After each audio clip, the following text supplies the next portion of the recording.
하나님 말씀입니다. 로마서 3장 1절에서 20절까지 교독합시다. 그런즉 유대인의 나음이 무엇이며 할례의 유익이 무엇이냐?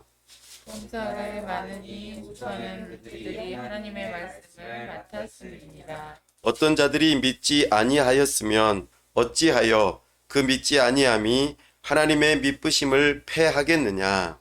그럴 수 없느니라. 사람은 다 거짓되되 오직 하나님은 참되시다 할지어다. 기록된 바 주께서 주의 말씀에 의롭다함을 얻으시고 판단 받으실 때에 이기려 하심이라 함과 같으니라. 그러나 우리 불의가 하나님의 의를 드러나게 하면 무슨 말하리요? 내가 사람의 말대로 말하노니 진노를 내리시는 하나님이 불의하시냐? 결코 그렇지 아니하니라. 만일 그러하면 하나님께서 어찌 세상을 심판하시리요. 그러나 나의 거짓말로 하나님의 참되심이 더 풍성하여 그의 영광이 되었다면 어찌 내가 죄인처럼 심판을 받으리요? 또는 그러면 선을 이루기 위하여 악을 행하자 하지 않겠느냐. 어떤 이들이 이렇게 비방하여 우리가 이런 말을 한다고 하니 그들은 정죄받는 것이 마땅하니라. 그러면 어떠하냐? 우리는 나으냐? 결코 아니라. 유대인이나 헬라인이나 다 죄 아래에 있다고 우리가 이미 선언하였느니라. 기록된 바 의인은 없나니 하나도 없으며 깨닫는 자도 없고 하나님을 찾는 자도 없고 다 치우쳐 함께 유익하게 되고 선을 행하는 자는 없나니 하나도 없도다. 그들의 목구멍은 열린 무덤이요 그 혀로는 속임을 일삼으며 그 입술로는 독사의 독이 되고 있고 그 입에는 저주와 악독이 가득하고 그 발은 피 흘리는데 빠른지라 파멸과 고생이 그 길에 있어 평강의 길을 알지 못하였고 그들의 눈 앞에 하나님을 두려워함이 없느니라 함과 같으니라. 우리가 알거니와 무릇 율법이 말하는 바는 율법 아래에 있는 자들에게 말하는 것이니 이는 모든 입을 막고 온 세상으로 하나님의 심판 아래에 있게 하려 함이라. 그러므로 율법의 행위로 그의 앞에 의롭다 하심을 얻을 육체가 없나니 율법으로는 죄를 깨달음이니라. 아멘. 다 함께 기도합시다. 하나님 아버지 은혜와 사랑을 감사합니다. 복되고 거룩한 주일 하나님 앞에 나와왔습니다. 우리가 하나님의 음성 듣기를 원합니다. 주님의 영광 보기를 원합니다. 성령 하나님, 우리의 눈과 귀를 열어 주옵소서. 우리가 하나님을 만남으로, 하나님을 알므로 우리의 마음 깊은 곳에서부터 하나님을 사랑하는 마음으로 충만한 시간 되게 하여 주옵소서. 참으로 그리하여 우리가 손과 발을 들여 하나님을 기뻐하고 또 하나님을 기쁘시게 하는 그 일들을 하고자 결단하는 시간 되게 하여 주시옵소서. 하나님 아버지, 가운데 교회를 시작하게 하시고 여기까지 인도하심을 감사합니다. 우리가 예배할 수 있는 이 귀한 처소 가운데 함께 하시고 복을 주시고 이 슈피랜드 학원을 통하여 하나님의 나라가 이루어질 수 있도록 은혜 베풀어 주시옵소서. 이곳을 거쳐가는 모든 사람들이 주의 복음을 듣게 하시고 하나님 나라의 백성들이 되게 하시며 하나님께 귀하게 쓰임받는 자들이 될 수 있도록 복을 허락하여 주시옵소서. 특별히 교회를 통하여 주의 복음이 선포되고 한 영혼 한 영혼들이 주님의 제자가 되어 교회를 이룰 수 있도록 은혜 주시기를 원합니다. 올 한 해 복음 밥상 공동체를 이루기를 사모하는 마음으로 기도하고 있사오니 날마다 말씀으로 함께 공동체를 이루어갈 수 있도록 도와주시고 가정예배함과 더불어 골방 기도를 통하여 말씀의 풍성한 삶이 개인적으로 가정 가운데 있을 수 있도록 은혜 베풀어 주시옵소서. 또한 주중에 사람들을 초대하여 함께 맛있는 것을 나누고 또 복음을 나누는 놀라운 복음 밥상 공동체를 이룰 수 있도록 우리 하나님께서 지속적으로 사람들을 만날 수 있는 은혜를 주시고 그 가운데 참으로 하나님의 사람들을 만나고 교회를 이루어 갈 수 있도록 은혜 베풀어 주시옵소서. 나아가 오늘 주일 우리 하나님께서 하나님의 사람들을 불러 모아주시고 하나님의 백성들이 함께 모여 공동체를 이루며 하나님의 나라를 경험하고 하나님의 나라를 알아가는 복된 주일이 될 수 있도록 은혜 베풀어 주시옵소서. 우리에게 특별히 핵심적인 멤버가 될 수 있는 새 가정을 붙여주시고 우리 하나님께서 은혜 주셔서 그들과 함께 교회로 지어져 갈 수 있도록 은혜 베풀어 주시옵소서. 오 하나님께서 우리와 함께 하시고 참으로 여러 가지 모양들로 우리가 교회를 세워 나갈 때 하나님의 사람들을 붙여주시고 우리 교회가 이제 노회에 설립 신고하고 참으로 교회로서의 모습을 갖출 수 있도록 은혜를 더하여 주시기를 원합니다. 참으로 우리 가운데 함께 하시고 우리가 이곳에서 또 이 지역 사회에서 어떠한 위치로 또 무엇을 해야 될지 가르쳐 주시고 한 걸음 한 걸음 나아갈 때에 우리를 통하여 하나님의 나라가 이루어지는 역사가 있도록 도와주시옵소서. 하나님 아버지, 이 나라와 민족을 불쌍히 여기시고 경제적으로 또 대외적으로 많은 어려움 가운데 있사오니 우리를 지켜 보호하시고 함께 하시며 참으로 이 나라에 세우신 위정자들이 하나님을 경외하는 마음으로 법을 세우고 집행하고 잘 다스릴 수 있도록 은혜를 허락하여 주시옵소서. 하나님의 사랑하시는 선교사님들 붙들어 주시고 또한 우리 교회와 함께 협력하고 또 서로 섬기고 섬김을 받는 모든 지체들 가운데 우리 주님께서 함께 하시고 은혜 주시기를 원합니다. 우리 주 예수 그리스도의 이름으로 기도하옵나이다. 아멘.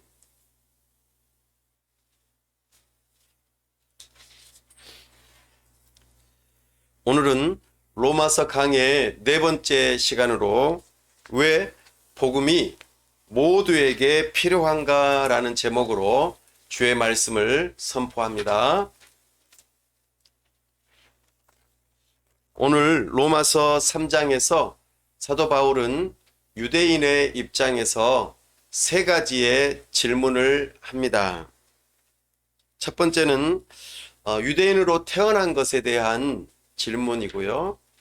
두 번째로는 유대인으로서 할례를 받은 것에 대한 질문, 또 세 번째로는 유대인들이 하나님의 말씀 구약 성경을 맡아서 보존하고 또 수고하여 하나님의 말씀이 오늘에까지 전해진 것, 이 3가지가 유익한 것이냐 아니면 필요 없는 것이냐 라는 질문으로 오늘 본문이 시작됩니다.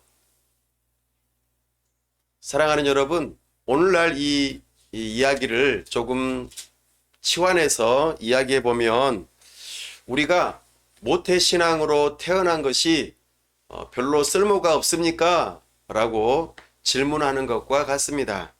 또 우리가 세례를 받는 것이 필요 없는 일입니까? 라고 질문하는 것과 같고요.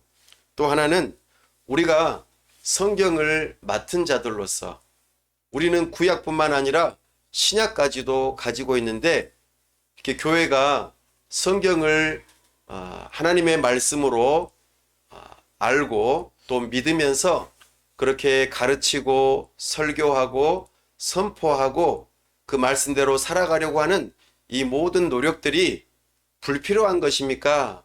쓸모가 없는 것입니까? 라고 질문하는 것과 같다는 것입니다. 여러분들, 이것이 필요 없는 것들일까요? 필요하죠.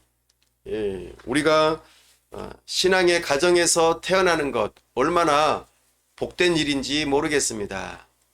우리 부모님이, 우리 조부모님이 그렇게 신앙을 가지고 이 땅 위에서 먼저 하나님을 경외하는 마음을 가지고 신앙생활하고 또 자연스레 그 신앙을 듣게 되고 전수받게 되고 그것을 통하여서 신앙을 갖게 된다면 얼마나 좋은 일이겠습니까? 참으로 정말 유익한 일이죠. 또 세례를 받는 일, 이것 또한 마찬가지입니다. 우리가 부모님에 의해서 유아 세례를 받을 수도 있겠습니다. 그러나 그것이 우리를 구원하는 것은 아니라는 것이죠. 그것은 우리가 하나님의 언약 백성이라는 것을 나타내 보이는 증표이고 또한 복음을 들을 수 있도록 그런 환경이 될 수 있도록 그 영혼을 교회가 책임지고 이끌어준다라는 의미에서 이 유아 세례가 참으로 필요한 것이죠. 또한 우리가 성경을 가지고 있는 것, 이것을 또한 교회에서 가르치고 또 보호하고 이것을 제자 삼는 일에 중요한 도구로 사용되어진다는 것, 이것은 참 좋은 일이죠. 그러나 성경을 가지고 있다고 해서 그것이 우리에게 구원을 가져다 주는 것은 아니라는 것이죠. 그러니까 모태신앙이든지 유아 세례를 받는다든지 또는 성경을 가지고 있다든지 이것은 참으로 중요하고 좋은 일이지만 이것이 우리를 구원하는 그런 결정적인 일이 되는 것은 아니라는 것입니다. 조금 바꿔서 말하자면 교회에 오랜 시간 동안 다녔는데 그것이 내가 구원을 받을 수 있는 좋은 기회는 되지만 내가 복음을 듣고 그 복음을 믿는 믿음으로 구원받는 일과는 거리가 멀게 그냥 습관처럼 또 그동안 해온 일이니까 그냥 그 신앙의 가정에서 유아 세례를 받고 그냥 교회에 왔다 갔다 하고 종교 생활을 하는 그런 정도에 그친다면 이것이 사실 좋은 기회임에도 불구하고 참된 유익이 되지 못할 수도 있다는 것이죠. 이것이 지금 유대인들의 입장에서 사도 바울에게 질문하는 그런 차원입니다. 여러분들은 어떻습니까? 신앙의 가정에서 태어나고 유아 세례를 받고 그리고 성경도 가지고 있고 그러는데 이것이 나를 구원하지는 못한다. 이런 생각을 해본 적 있으신가요? 정말 그렇습니다. 이것은 우리를 구원할 수 있는 그 길로 이끌어주는 데에는 매우 유익합니다. 그러나 그것 자체가 구원할 수는 없는 것입니다. 이것은 예를 들면 이런 것이죠. 나귀나 말을 데리고 물가로 이끌어 올 수는 있어요. 그러나 말이나 소가 물가에 가서 목이 말라야지 물을 마시겠죠? 비슷합니다. 우리가 부모님이 자녀들을 손을 잡고 교회에 데리고 나오고 유아 세례를 받게 하고 또 성경을 주면서 교회에 다니게 하지만 거기에서 복음을 듣고 내가 정말 예수님을 믿어야겠어 라고 하는 이 마음이 들지 않는다면 구원과는 거리가 멀다는 것입니다. 좀 안타깝죠? 아예 처음부터 교회라는 것도 모르고 성경도 모르고 유아 세례도 모르고 또 신앙의 가정에서 태어나지도 않았다면 차라리 그런 것들에 대해서 몰랐으니까 좀 괜찮을 텐데 참으로 구원받을 수 있는 기회가 많이 조건들이 갖추어져 있음에도 불구하고 주어진 그 복음을 내가 듣지 못하고 그냥 종교 생활만 했다면 정말 불행한 것이죠. 그렇죠? 다른 친구들은 밖에 나가서 놀고 싶은 대로 놀고 여행 가고 싶은 대로 여행 가고 이렇게 쉬는 날 얼마든지 다른 것을 할 수 있잖아요. 근데 부모님의 손에 이끌려서 또는 누군가의 눈치 때문에 어쩔 수 없이 교회 나오고 성경을 보고 세례도 받고 그런 분위기의 가정에서 살아가면서 내가 하고 싶은 대로 못하고 그냥 가만히 억눌러 있다가 그렇게 종교 생활만 하고 구원과는 상관이 없이 살아간다면 정말 불쌍한 사람일 것입니다. 우리가 지난 시간에 형과 아우에 대한 이야기를 했었습니다. 예수님께서 누가복음에서 부모님, 아버지에게서 떠나간 동생 그리고 부모님의 곁을 떠나지는 않았지만 부모님을 향하여서 아버지를 향하여서 분노하는 형에 대한 이야기도 했습니다. 이것은 두 부류의 사람을 나타내는 비유에 해당되었습니다. 동생은 자기 자신의 자유 그리고 내가 하고 싶은 대로 하면서 살아가는 그런 이방인 하나님의 법과는 상관이 없는 그러니까 오늘날로 말하자면 교회 다니지 않고 모태신앙도 아니고 그냥 마음대로 살아가는 그런 축에 속한 사람들이 동생과도 같은 사람이라는 것이었습니다. 그래서 내가 원하는 대로 내가 세상에서 하고 싶은 대로 하면서 그 자유 속에서 내 자신의 정체성을 찾고 그리고 행복을 찾는 그런 사람들 말입니다. 또 형과 같은 사람들이 있다고 그랬죠. 그 사람들은 유대인과 같은 사람들이고 모태신앙을 가지고 있고 유아 세례를 받고 성경을 가지고 교회를 다니면서 종교 생활을 하는 사람과 같은 그런 부류의 사람들이 있다고 말씀드렸습니다. 이 사람들은 자기가 원하는 대로 하지 않아요. 그냥 종교적으로 또 부모님이 어떤 사회적인 습관을 따라서 가정의 그 형편을 따라서 종교 생활을 하는 사람들이 있다는 것입니다. 이것은 해라, 이것은 하지 말아라, 여기에 딱 얽매여 가지고 거기에 그대로 따라가는 사람들. 그러나 그것으로 자기 자신의 의로움을 드러내고 나 이거 지켰으니까 나는 당연히 구원받고 당연히 나는 하나님의 사람이야 라고 생각하는 사람과 같다는 것입니다. 그럼 나는 신앙의 부모님에게서 태어났으니까 나는 당연히 구원받았지. 나는 유아 세례를 받았으니까 당연히 구원받았을 거야. 그리고 다른 사람들 다 놀러 가고 교회 안 나올 때 나는 교회도 잘 다니고 헌금도 잘하고 그리고 다른 사람들에게 해코지도 하지 않고 정말 착하게 살려고 노력했어. 그러니까 나는 당연히 구원받았겠지 라고 생각하는 그 부류의 사람들 말이죠. 그러나 그것이 그 사람을 구원하지 못한다고 말했습니다. 이것이 유대인과 이방인, 교회 다니는 사람과 그렇지 않은 사람, 이것의 두 부류의 사람이지만 둘 다 잃어버린 사람들이고 구원받지 못하는 사람들이라고 성경에서는 말한다는 것입니다.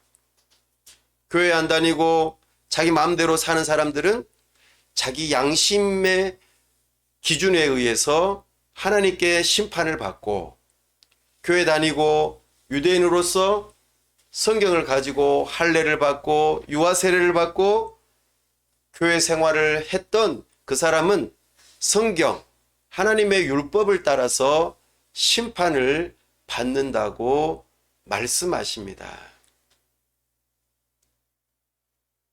그래서 모든 사람에게는 공통적으로 가지고 있는 것이 하나가 있는데 바로 죄라는 것입니다. 이것이 사람에게 있어서의 가장 큰 문제라는 것이죠. 사랑하는 여러분, 오늘 9절 말씀 함께 한번 읽어볼까요? 9절 말씀입니다. 그러면 어떠하냐? 우리는 나으냐? 결코 아니라 유대인이나 헬라인이나 다 죄 아래에 있다고 우리가 이미 선언하였느니라. 아멘. 바로 이 부분입니다. 모든 사람이 죄 아래에 있다. 이것은 죄의 보편성을 의미합니다. 이것에 대해서 동의하시나요? 유대인이나 헬라인이나 교회 다니거나 안 다니거나 상관없이 모든 사람이 죄인이라는 거예요.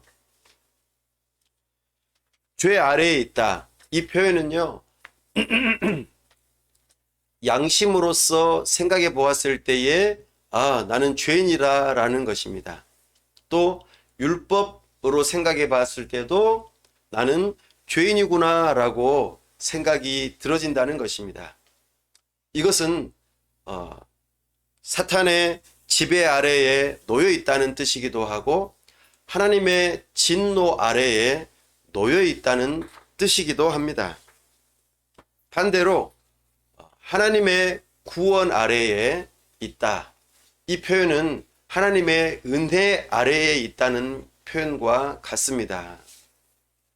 죄의 지배를 받지 않는 것이죠. 참으로 성경에서는 우리 모두가 다 죄 아래에 있다고 말합니다. 특별히 유대인들을 향하여서 이 이야기를 할 때에 유대인들이 깜짝 놀란 것이죠. 나는 하나님께서 시키는 대로 다 한 것 같은데 라고 생각을 했는데 사실은 아니라는 것입니다. 율법을 따라 스스로 엄격하게 살아보려고 했지만 실제적으로는 아니라는 것이죠. 구약 성경을 읽어보면은 율법을 가지고 있는 유대인들이 하나님의 말씀에 잘 순종했나요? 결코 그렇지 않았습니다. 율법에 대한 그 철두철미한 그런 정신을 가지고 율법을 복사하고 또 그 율법을 암송하고 예배하고 여러 가지 노력들은 했지만 그런 상황 속에서도 하나님의 법을 완벽하게 지키지 못했다는 것입니다. 이것이 스스로에게 정죄되어지고 유대인 또한 죄인이라는 것을 알게 되었다는 것이지요. 그것이 구약 성경에서 이미 이야기하고 있는 내용입니다. 시편과 이사야서 이 두 본문을 인용하면서 사도 바울이 이렇게 말하고 있습니다. 10절입니다. 기록된 바 의인은 없나니 하나도 없으며. 네, 의인이라고 하는 것은 어떤 기준을 가지고 의인이라고 할까요? 네, 하나님의 말씀을 완벽하게 지키는 사람을 의인이라고 합니다. 상대적인 평가가 아니에요. 나는 저 사람에 비해서 하나님의 율법을 잘 지켜 행했어 라고 말하는 것은 소용없어요. 하나님께서는 한 번만이라도 하나님의 율법을 어긴다면 그것은 의인이 되지 못한다고 말하고 있습니다. 그러니까 모든 사람이 의인이 되지 못하는 것입니다. 두 번째요. 11절입니다. 깨닫는 자도 없고 하나님을 찾는 자도 없고. 이것은 지혜가 없다는 말과 같습니다. 구약 성경에서는, 특별히 잠언에서는 하나님을 경외하는 것이 지혜의 근본이다 이렇게 말했어요. 하나님을 두려워하는 마음을 가지고 하나님께서 기뻐하시는 일을 분별하고 하나님께서 원하지 않는 것을 하지 않는 그런 마음을 지혜라고 했는데, 이 구약 성경에서 보니까 깨닫는 자도 없고 하나님을 찾는 자도 없다. 그러니까 지혜가 없다 그 말입니다. 옳고 그름을 분별하지 못한다. 이것이 지혜가 없다는 말입니다. 하나님께서는 심판주가 되시거든요. 그러니까 나중에 내가 한 일에 대해서 하나님께서 반드시 심판하신다, 이 생각을 갖는 것이 하나님을 두려워하고 경외하는 마음인데, 그런 생각을 안 해요. 그러니까 하나님을 경외하지 않으니까 지혜가 없는 것이죠. 전도서 12장 말씀에서 보면은 젊은이들을 향하여서 경고할 때에 너희가 하고 싶은 대로 다 해봐라. 그러나 마지막 날에 심판하시는 하나님이 있다는 것을 기억하면서 너희가 하고 싶은 일들을 해라. 이렇게 말씀하셔요. 그러니까 지혜가 있는 사람은 어떻게 해야겠어요? 내가 이것을 하면은 하나님께서 나를 심판하실지 안 하실지를 분별해야 되는 것이죠. 그런데 뭐라고 합니까? 하나님의 뜻이 무엇인지 깨닫는 자도 없고 지혜도 없는 것이요. 하나님을 찾지도 않는데요. 그 지혜가 없는 것이죠. 구약 성경에서 벌써 유대인들을 향하여서 이렇게 말하고 있는 것입니다. 세 번째로 뭡니까?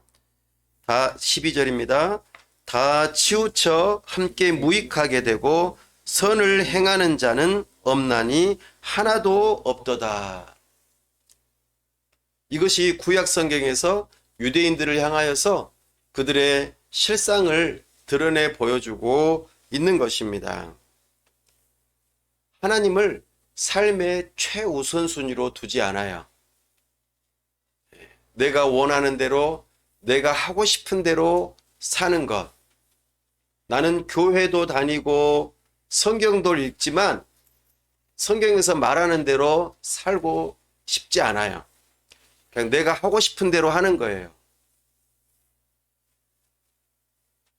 그리고 선함도 없어요. 무슨 말씀이세요? 제가 얼마나 착한데요. 이것은 자기 자신을 위한 착함이에요.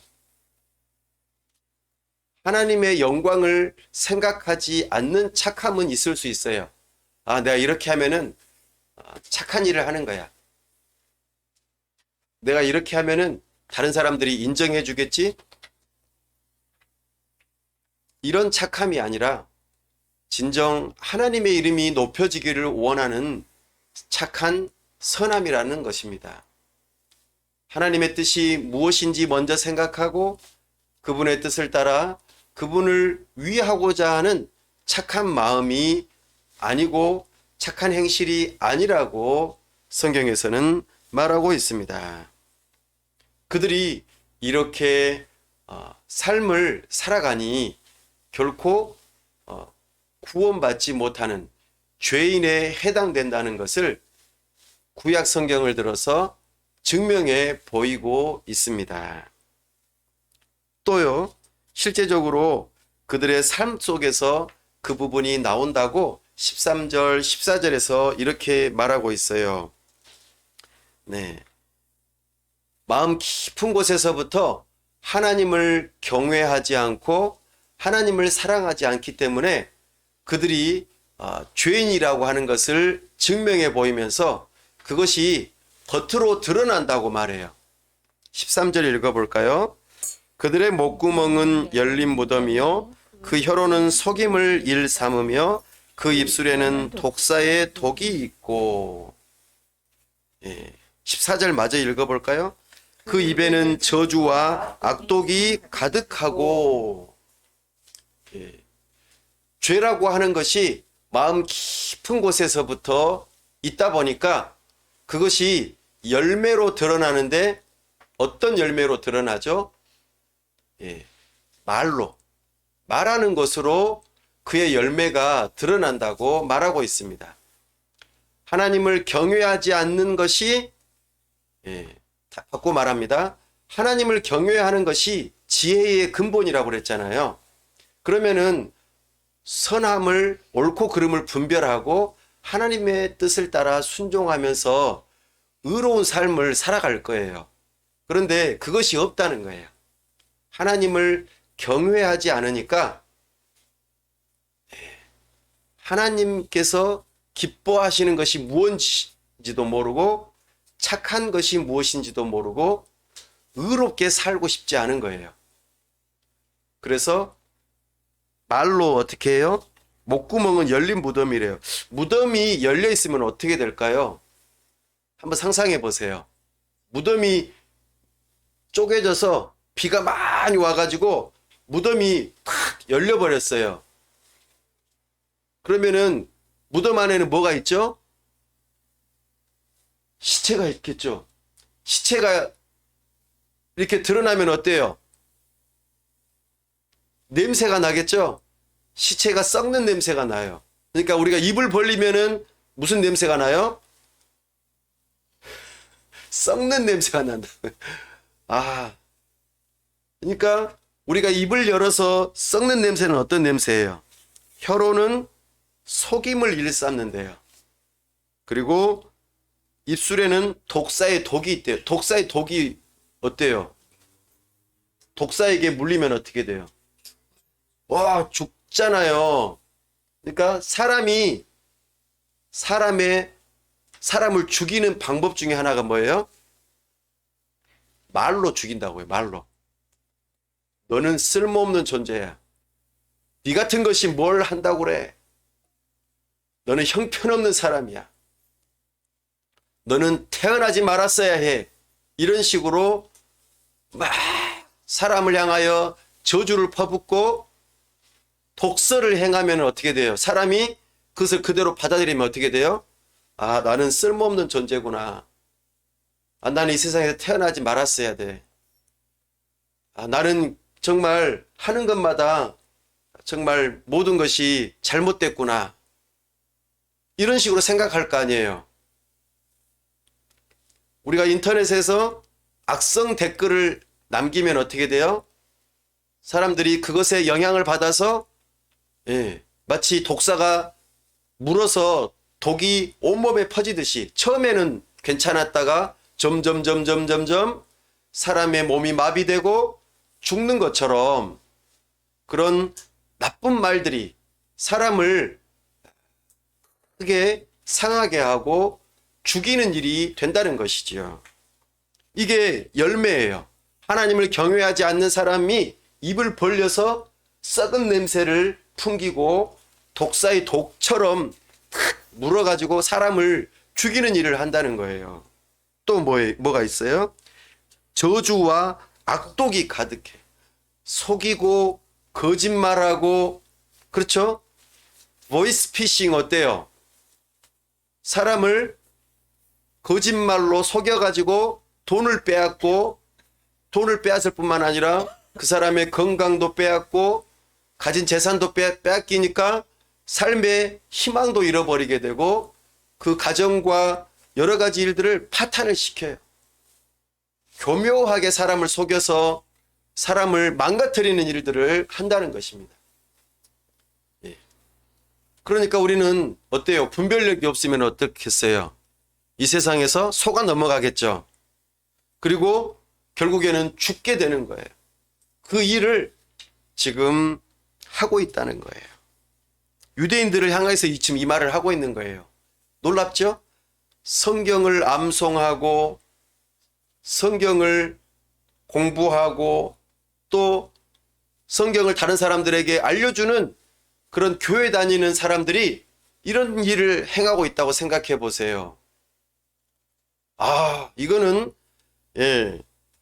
큰일이겠죠. 또 15절 16절 한번 읽어볼까요? 시작. 그 발은 피 흘리는데 빠른지라 파멸과 고생이 그 길에 있어. 17절 더 읽어볼까요? 평강의 길을 알지 못하였고. 너무나도 슬픈 일이에요. 이제는 입으로만 사람을 향해서 나쁜 짓을 하는 게 아니고 손과 발을 빨리, 그러니까 행동으로 실제적으로 죄를 짓는 거예요. 다른 사람을 때리고 또 죽이는 일에 앞장서고 그렇게 다투고 전쟁을 하고 파괴하는 그 일을 앞장선다는 거예요. 이것이 하나님을 경외하지 않는 죄인의 결정적인 증거라는 거예요. 말과 행동으로 죄를 짓고 사람을 향하여서 죽이고 괴롭히고 속이고 그런 일들을 하고 있다는 것이죠. 그 일의 가장 근본이 되는 게 뭐라고요? 18절 말씀 읽어보겠습니다. 시작. 그들의 눈앞에 하나님을 두려워함이 없느니라 함과 같으니라.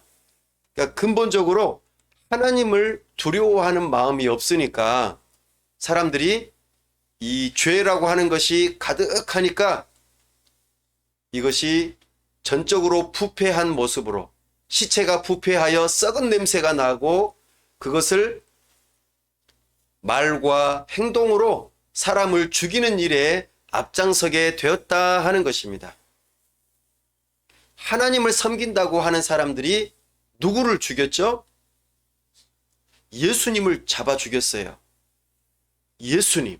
예수님은 하나님의 아들이시고 우리의 죄 문제를 해결하시기 위해 이 땅에 오셨는데 예수님께서 사람들을 배불리 먹이시고 병을 고쳐주고 그들의 필요를 채워줄 때에는 환영했지만 예수님이 자기들이 원하는 그 구원자가 아니고 또 정권을 빼앗으려고 하는 그런 모습처럼 보이게 되자 예수님을 거짓으로 고발하고 살인하는 그런 일에까지 이르게 되었다는 거예요. 이것이 유대인들의 모습이었습니다. 비단 그래서 유대인들뿐만 아니라 모든 사람들이 이와 같은 모습을 가지고 있어요. 비교적 상대적으로 다른 사람들에 비해서 도덕적이고 착하게 살아가고 괜찮은 사람처럼 보일지 모르겠으나 그들의 마음 깊은 곳에는 하나님을 두려워하지 않아요. 그리고 내가 살고 싶은 대로 마음대로 살거나 아니면 하나님의 뜻대로 산다고 종교적인 모습은 보이지만 실제적으로는 내 자신을 위하고자 하는 그런 종교인들도 있다는 거예요. 이 두 가지의 모습을 동시적으로 보여주면서 이 세상에 있는 모든 사람들이 정말 죄인이라는 것을 고발하고 있습니다. 특별히 유대인들에게 있어서 죄인됨을 밝히 드러내주는 게 무엇이라고 말합니까? 19절입니다. 시작. 우리가 알거니와 무릇 율법이 말하는 바는 율법 아래에 있는 자들에게 말하는 것이니 이는 모든 입을 막고 온 세상으로 하나님의 심판 아래 있게 하려 함이라. 아멘. 유대인들은 율법을 통해서 내가 죄인이구나 라고 깨닫는다는 거예요. 20절 마저 읽어보겠습니다. 그러므로 율법의 행위로 그의 앞에 의롭다 하심을 얻을 육체가 없나니 율법으로는 죄를 깨달음이니라. 아멘. 그래서 이방인들, 교회 다니지 않는 사람들, 그냥 내 마음대로 살고 싶어하는 사람들은 주로 무엇으로 자기 자신이 죄인이라는 걸 깨닫습니까? 내가 죄 아래에 있다는 걸 깨닫습니까? 하나님의 진노와 저주가 그의 아래에 있다는 것을 깨닫습니까? 양심입니다. 그러나 유대인들이나 종교 생활을 하는 교회 다니는 사람들, 그런 사람들은 무엇으로 내가 죄인인 것을 깨닫는다는 것이죠? 율법, 하나님의 말씀, 성경으로 내가 죄인이구나 라는 것을 깨닫는다는 것입니다. 여러분들은 이것에 대해서 동의하십니까? 사랑하는 여러분, 이방인이나 유대인이나 교회 다니거나 안 다니거나 모든 사람은 다 죄인이라고 성경에서 말하고 있습니다. 스스로가 그것을 증명하고 있습니다. 특별히 오늘 우리가 교회를 다니는 입장에서 성경을 보는 그 일에 있어서 성경을 볼 때에 내가 죄인이구나 라는 것을 깨달으셔야 합니다. 이것은 마치 우리가 거울을 보는 것과 같습니다. 내 얼굴에 뭔가가 묻어 있습니까? 묻어 있어요? 안 있어요? 잘 안 보입니까? 예. 가까이 가서 보면 볼수록 뭔가가 묻어 있는지 안 보이는지 안 묻어 있는지를 알 수 있겠죠? 마찬가지입니다. 우리가 성경을 가까이 하면 할수록 내가 죄인이라는 것을 깨닫게 되어 있어요. 거울 기능이 있습니다. 율법은, 하나님의 말씀은 내가 죄인이구나 라는 것을 깨닫게 해주죠. 더불어 나는 죄인이니까 소망이 없구나 라는 것을 알게 되면서 내 자신만을 바라보지 않고 이제는 고개를 들어서 저기 나의 죄 문제를 해결하시는 예수 그리스도를 바라보게 합니다. 그러니까 성경은 내가 성경을 읽을 때에 내 자신을 바라보게 하면서 나는 죄인이구나 라고 생각하게 하면서 내 힘으로는 구원받을 수 없구나 라고 알고 내 눈을 어디를 들어야 된다고요? 고개를 들어서 저기 십자가를 바라보게 된다고요. 이 기능이 바로 율법의 기능이에요. 성경의 기능입니다. 그래서 복음은 이거예요. 아주 간단하지만 하나님께서 죄인들을 구원하신다. 이것이 복음이에요. 하나님께서 죄인들을 구원하신다. 그런데 이 사람이 스스로 생각하기에 죄인이라고 생각을 하지 않으면 하나님께서 죄인들을 구원하신다는 이 복음이 들려지지가 않는 거예요. 그렇겠죠? 내가 죄인이 아니니까. 나는 의인이야. 나는 괜찮은 사람이야. 나는 도덕적인 사람이니까 나는 복음이 필요 없어. 하나님은 죄인을 구원하시지 나 같은 의인은 구원하실 필요가 없지. 이렇게 생각한다는 거예요.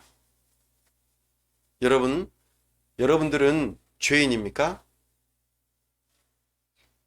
이게 동의가 되어지십니까?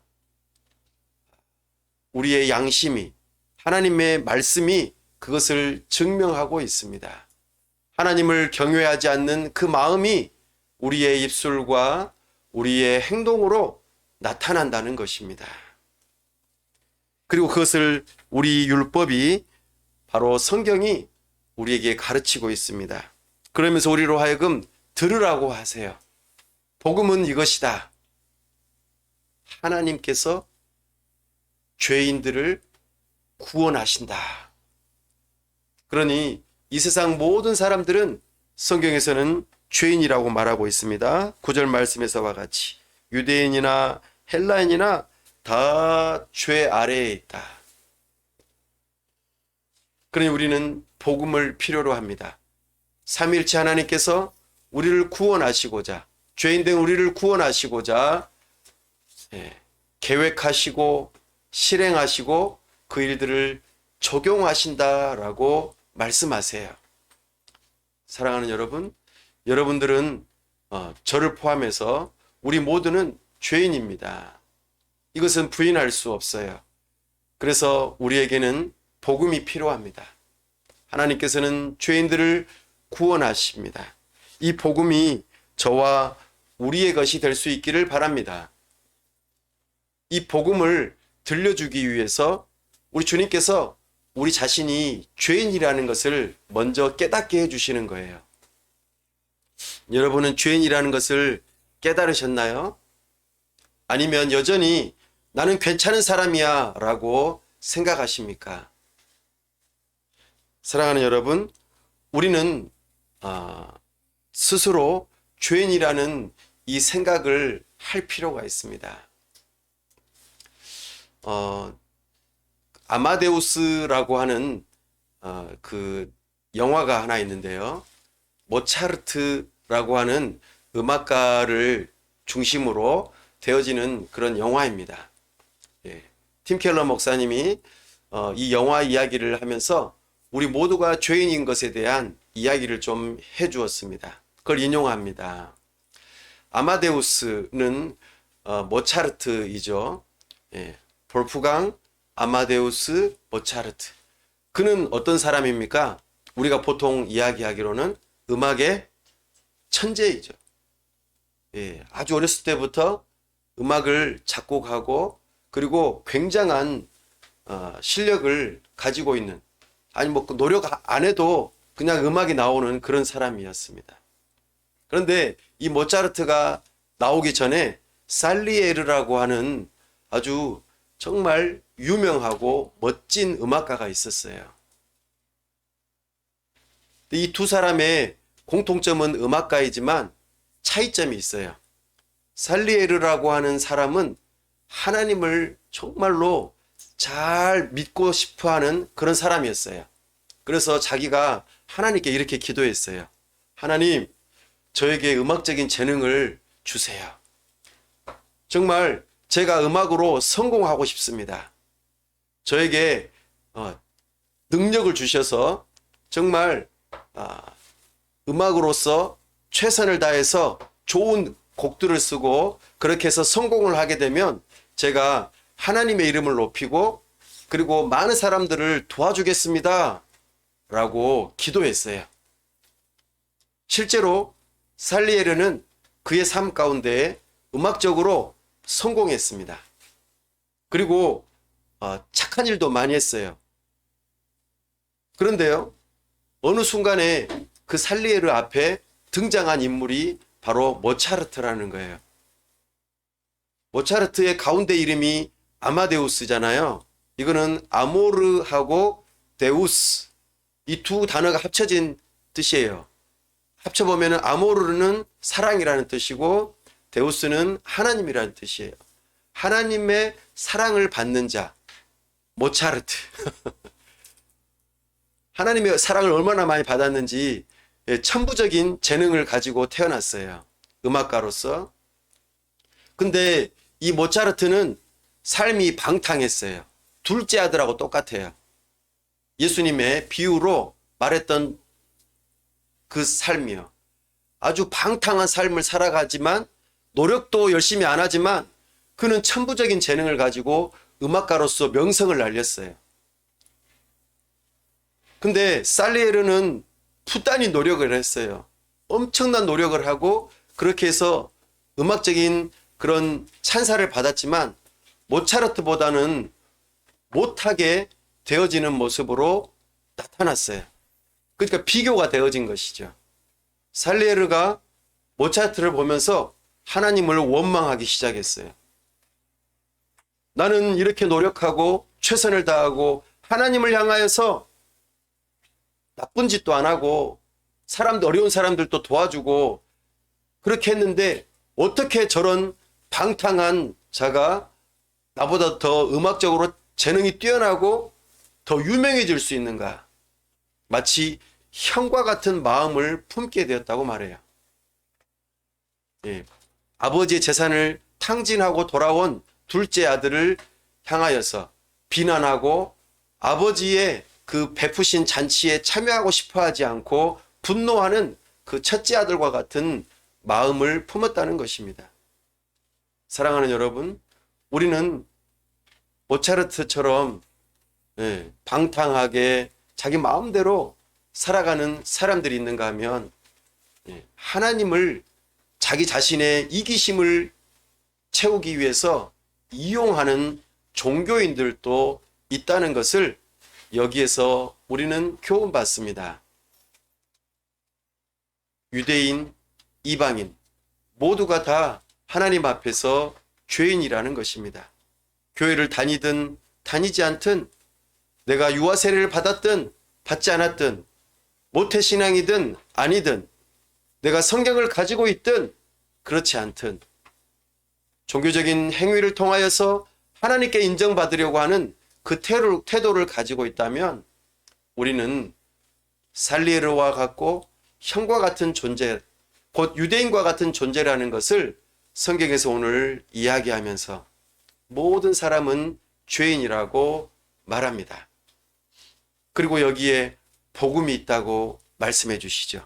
하나님께서는 죄인들을 구원하신다. 이 복음을 들으십시오. 그리고 나의 것으로 삼으시기 바랍니다. 이 복음이 여러분들에게 생명을 가져다 줄 것입니다. 여러분들을 진정 종교인에서 거듭나서 하나님의 자녀가 되게 할 것입니다. 참된 자유를 누리게 할 것입니다. 진정한 행복을 갖게 할 것입니다. 이 믿음이 여러분에게 있기를 바랍니다. 이 복음을 여러분이 믿으십시오. 기도하겠습니다. 우리 시간 기도하기를 원합니다. 성경에서는 우리가 어떠한 모습이든지 죄인이라고 말합니다.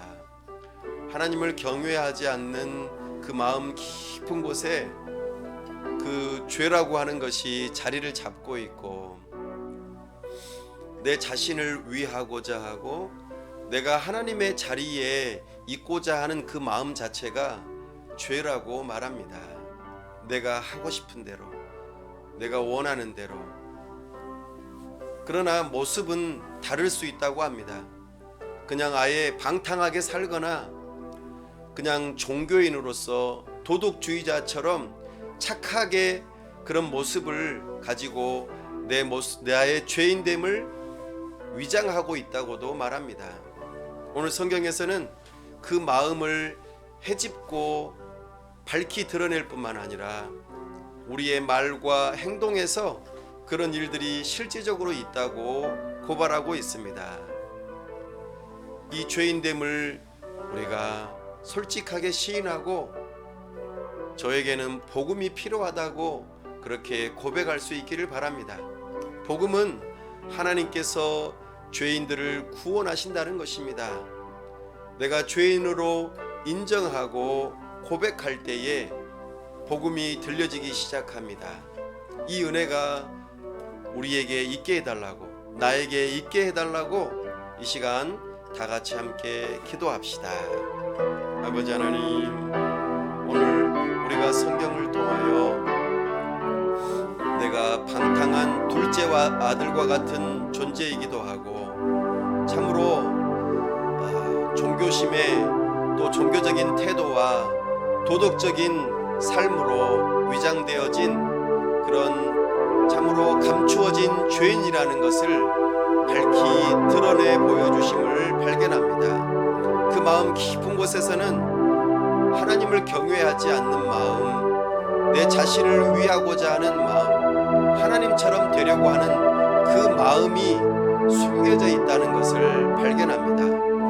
또 우리의 말과 행동 속에서 다른 사람을 거짓 속이고 또 사람을 죽이는 그런 말과 행동으로 다투고 싸우고 참으로 하나님 앞에서 죄인된 모습이 고스란히 드러나고, 또 도덕주의자로서 방탕한 삶을 살아가는 자를 정죄하고 비난하고 참으로 자기 자신은 죄인이 아닌 것처럼 생각하는 그런 종교인들이었음을 고백합니다. 주여, 우리가 하는 모든 종교적인 행위로, 착한 행실로 하나님께 인정받으려고 하였던 이 태도를 버리게 하여 주옵소서.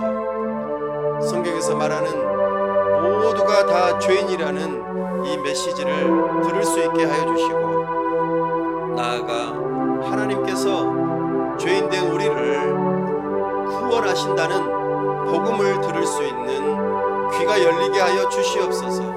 우리의 마음 상태가 되게 하여 주시옵소서. 은혜 베풀어 주시옵소서. 오 주여, 우리에게 은혜를 주시기를 원합니다. 복음을 들을 수 있도록 은혜 베풀어 주시옵소서. 주여 은혜 주옵소서. 도와 주옵소서. 우리 주 예수 그리스도 이름으로 기도하옵나이다. 아멘.